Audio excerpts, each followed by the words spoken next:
¿Cuántos sentimientos encontrados al ver al niño entre los doctores? Especialmente porque María, vivido en el templo, sabía la clase de ratas que eran muchos de ellos. Hasta el susto de haberlo perdido se le había ido ciertamente. Conociendo bien a aquellos que lo rodeaban, María Santísima se llenó de aflicción, pues veía en sus miradas un odio mortal, y llegó a pensar que si de hecho no sería cierta su sospecha de que había llegado la hora de la pasión. ¿Habría cambiado los planes de Dios? En realidad, a pesar de la terrible aversión de aquellos hombres, sentían muchos se lo pensarían antes de llegar hasta aquel extremo, pues sabían que podría ser un gran error matar a un profeta. Como Jesús era joven, lo más prudente era intentar corromperlo y convertirlo en uno de los suyos. Hay que cuidar mucho a la juventud. Así se dañan muchas vocaciones, por muchos malos guías, muchos directores malos y muchos malos pastores. Por su parte, al notar la presencia de San José y la Virgen, la reacción del Sanedrín fue la de catalogar a dos adversarios más, ambos muy conocidos, sobre todo la Virgen por los años que vivió en el templo.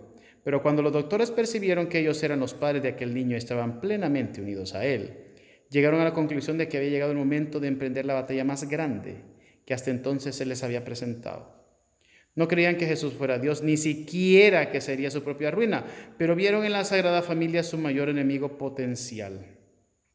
En un futuro próximo tendrían que declarar guerra contra aquellos tres que tenían enfrente. Se dieron cuenta de que el Mesías no había muerto por la matanza de los inocentes y que a partir de entonces comenzaron a organizarse para bloquear su acción. San José tomó la palabra enseguida y dispersó aquel corro. Los del Sanedrín cambiaron de actitud y con habilidad y rapidez los saludaron, aparentemente con mucha cordialidad, y empezaron a elogiar la sabiduría del niño.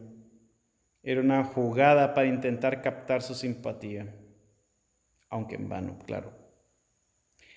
En realidad pasaron mucho miedo, pues el Padre Virginal de Jesús no pudo ocultar su indignación ante lo que veía.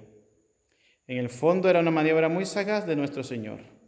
Actuando públicamente por primera vez en el templo, concentró la atención de sus enemigos allí, pues desde entonces esperaron a que comenzara su vida pública de la misma manera.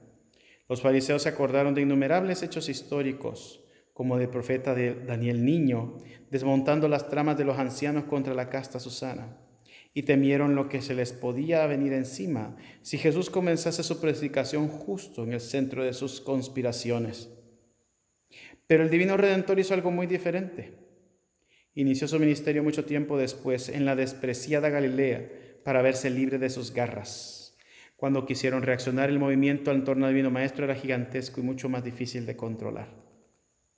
Mientras los doctores de la ley se retiraban, los ojos de la Santísima Virgen, discreta pero apresuradamente, se encontraron con los de Jesús, y ella se dirigió al niño según narra el Evangelio, así como lo había sido en toda su vida. Ella se mantuvo en aquella ocasión completamente sumisa a la voluntad divina, pues sabía que había alguna razón de altísima sabiduría detrás de aquel hecho que a pesar de todo no entendía. Hijo, ¿por qué nos has tratado así? Tu padre y yo te buscábamos angustiados. Lucas 2:48. Pregunta rápida y punzante, pero llena de luz, de racionalidad y de delicadeza, en la que alega humildemente su maternidad ante su hijo, sin ningún resentimiento, rebeldía o amor propio herido. ¿Qué diría una madre hispana? ¡Niño, cómo se te ocurre! Tranquila. Ella sabía que aquella fuga había sido promovida por él, pues de lo contrario había preguntado, ¿por qué ha sucedido esto? Sin quejarse, manifestó su aflicción y la de su esposo, queriendo saber el motivo ocurrido. ¿Habría habido algún error en la conducta de ambos? Por lo tanto, el sentido de la pregunta era, lo que ha pasado nos ha causado aflicción, no es posible que tú, siendo la sabiduría, no quisieras que la padeciéramos en nuestra alma. Entonces, ¿cuál es la razón? Explícanosla, pues no la comprendemos y queremos que nos corrijas. Con extrema dulzura y una mirada límpida y luminosa, tan cristalina que desarmaría la mayor de las furias si es que lo hubiera, pero al mismo tiempo tan profunda que no se podría calcular su hondura, nuestro Salvador respondió con otra pregunta. ¿Por qué me buscabais? ¿No sabíais que debía ocuparme en las cosas de mi Padre? Lucas 2:49. Jesús sabía desde toda la eternidad por qué lo estaban buscando, pero quería mostrarles que de hecho había en ello una lección a descubrir. En primer lugar, ya les había instruido acerca de sus santos anhelos en relación con el templo, la religión judía y sobre todo con el cumplimiento de la voluntad del Padre. La actitud que había tomado mantenía un estrecho vínculo con esto. Invocando este deber, quiso recordarles que había dejado el seno del Padre Eterno y se había colocado como esclavo de San José y de la Virgen para ser aún más agradable al Padre y dar ejemplo a todos los hombres. Por ello, su misión divina estaba por encima de los lazos que los unían, como el de cualquier vocación. Primero Dios. Como observa finalmente San Beda, elevaba de esta forma el pensamiento de sus padres.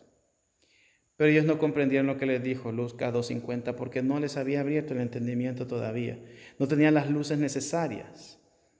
Así podrían ofrecer un sufrimiento mayor y entenderlo más adelante únicamente. Al escuchar estas palabras fue lo más punzante de la obediencia que Dios exigía de San José en aquella circunstancia.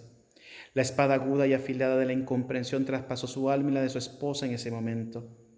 En efecto, el niño quiso responder más a la historia futura que a ellos. Era necesario que pasaran por aquella prueba. Nuestro Señor era quien había creado a María, había nacido de ella y amado como a nadie. Había creado a San José para que fuera su padre y esposo de su madre, y lo amaba también como a ningún otro hombre. Sin embargo, permitió que atravesara esa noche oscura porque quería darles el mérito de una caridad mucho mayor aún: amar sin entender, pero seguir amando. Como cuesta a veces, porque todo el mundo dice: ¿por qué permites esto? ¿Por qué pasa el otro? ¿Por qué a mí? Yo te lo ofrezco, Señor. Quiero porque quieres, lo quiero porque lo quieres, lo quiero cuanto lo quieras y lo quiero como lo quieras. La medida de amar a Dios es amarlo sin medida. Algo que acentuó mucho la perplejidad de los santos esposos fue que desconocían por qué aquella actitud aparentemente espontánea de que Jesús bajó con ellos y fue a Nazaret y estaba sujeto a ellos. Lucas 2:51. Obedientes fueron también José y María, pues aquellas palabras de su hijo continuaban resonando en sus espíritus sin tener un sentido profundo. ¿Cuál fue la actitud que tomaron? Calma, resignación, contemplación y confianza. Ninguna queja, ninguna.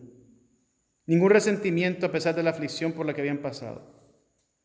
Secundada por el Padre Virginal, su madre conservaba todo esto en su corazón. Lucas 2:51. A la espera el día en que todo les quedará claro. Guardar en el corazón significa guardar con amor, consciente de que había un misterio que no entendían, pero que veneraban.